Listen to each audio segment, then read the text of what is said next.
tinalangin po natin yung overcoming the spirit of deception. At nakita po natin mga kapatid, na ibig sabihin ng deception is to believe a lie or believing a lie. Paniniwala sa kasinungalingan ng kaaway. At sa huling panahon, mga kapatid, yun pong spirit of deception and religious spirit ay mayroong kinalaman sa isa't isa. Connected po ito. So, dahil nakapasok yung spirit of deception, pwedeng hindi mo namamalayan na tayo pala ay magkaroon ng religious spirit. At tingnan niyo po ang sabi ng 2 Timothy chapter 3 verse 1 to 3. You can be certain that in the last days, so may huling araw at yan po ang pinag-uusapan natin, there will be some very hard times. Ano mangyayari po sa tao? Ito po yung klase ng tao sa huling panahon at maaaring nakikita po natin ito, namamasdan natin at nangyayari na. Anong klaseng tao? People will love only themselves. Money, they will be proud, stuck up, rude, and disobedient to their parents. They will also be ungrateful and godless. Verse 3, heartless and hateful. Their words will be cruel, and they will have no self-control or pity. These people will hate everything that is good. So ayaw talaga ng mga tao na ito ng mabuting bagay. At verse 4 and 5, ito po ang sabi ng Word of God, sa last days po ito, last days spirit.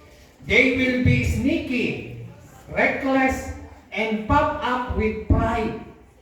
Instead of loving God, they will love pleasure. Verse 5, sabay-sabay natin basahin, samahan niyo po kayo sa screen. Even though they will make a show of being religious, their religion won't be healed. Don't have anything to do with such people. Sa ibang translation, they have the form of godliness, but they denying its power. So dito po sa ginamit nating CEV translation, make a show of being religious. So makikita natin, kung titingnan natin at pagbabasihan natin ang kanyang pananalita, ang pananamit, ang pagkilos, ang itsura, mukha talaga siyang religious people. Pero huwag ka, meron palang spirit of deception. So kaya po maging maingat po tayo ngayon sa oras na ito. Makinig po kayong maigi. Ito po ay gagawin ko pong teaching. Makinig kayong maigi at bilisan ninyo ang pakikinig kasi po ay bibilisan ko po ang discussion. Kailangan ko po itong matapos dahil iba na po ang tema natin sa susunod na buwan at December na. So, makinig po kayo, mag-lecture lang po kayo o magsulat at hinihingi ko po ang inyong full attention.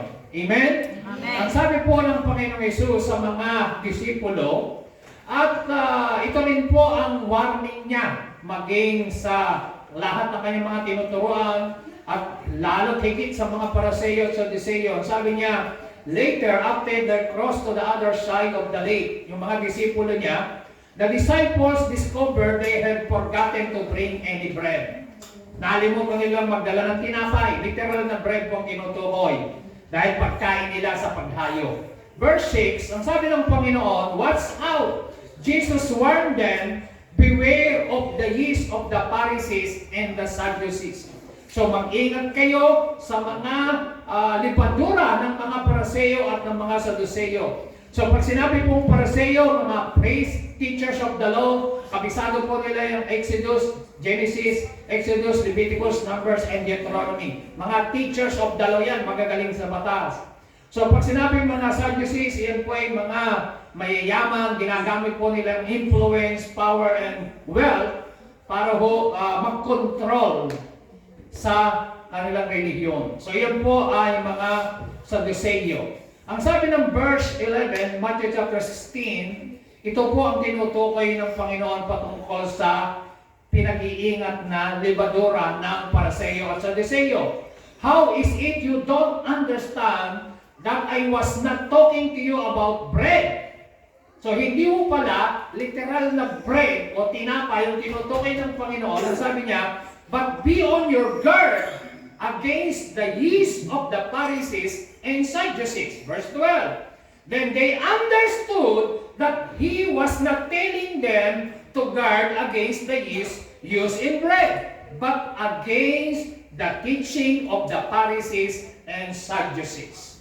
So, ang tinutukoy po pala na yeast o libadura ay yung katuruan ng mga Pariseo at mga Saduseo, yung spirit of Pharisees and Sadducees na mag-ingat ang mga disipulo. So, mga kapatid, what is the religious spirit? Number one, the religious spirit is one of the most clever, deceptive, seductive agent of Satan in the last days.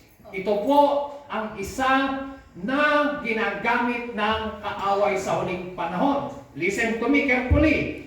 A religious spirit is a demon which seeks to substitute religious activity for the power of the Holy Spirit in our lives. So, pinapalitan ng mga religious activity yung bang nakapront yung pagiging religyoso, pero yung kapangyarihan ng banal na espiritu sa kanyang puso, sa kanyang buhay ay hindi nagmamanifest. Walang power ang Holy Spirit dahil ang importante sa kanya yung religious activity. Number 3, also known as the Pharisaical spirit. It is the leaven of the Pharisees and the Sadducees. Yung binasa natin, Matthew 16 verse 6. It is the spirit that Jesus rebuked the most. Alam niyo po sa Bible, pag nagsasaka ng Biblia, pag ang Diyos ay naka-encounter ng mga may sakit, pinapagaling niya. Pag naka-encounter siya ng mga demon-possessed, pinapalayas niya.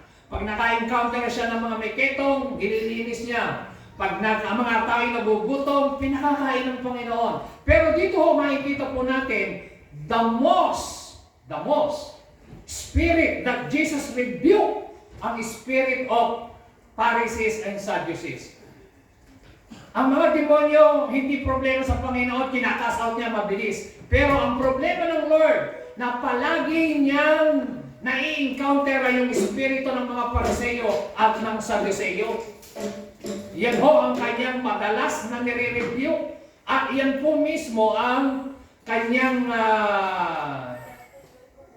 kalaban, dahil po ang demonyo, isang salita lang ng Panginoon, sumusunod. Pero itong mga espiritu na ito, mahirap palayasin, mahirap paalisin, at talagang pag hindi mo naunawang maigi, o hindi mo na-discern, akala mo normal lang.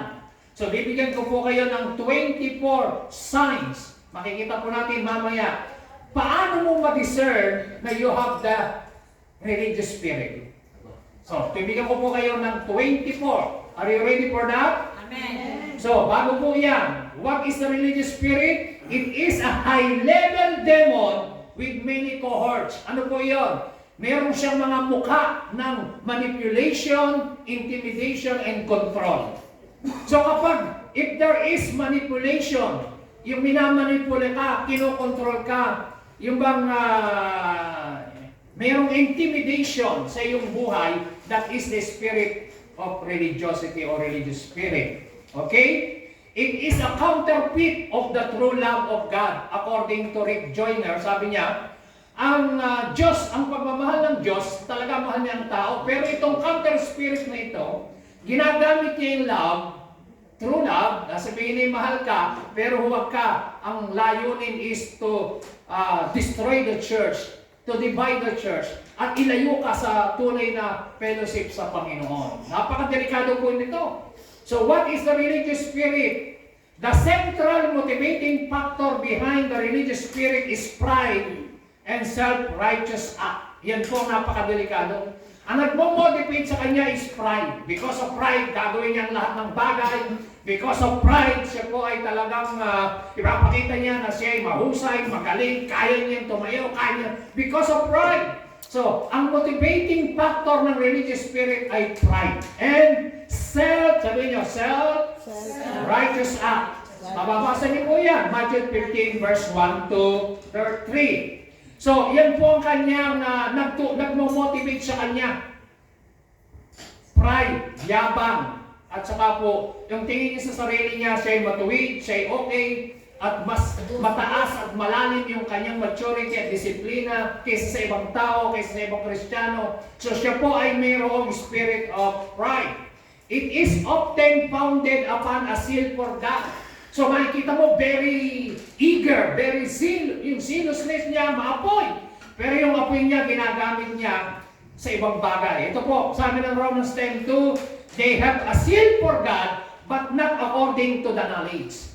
So meron silang zealousness, merong apoy.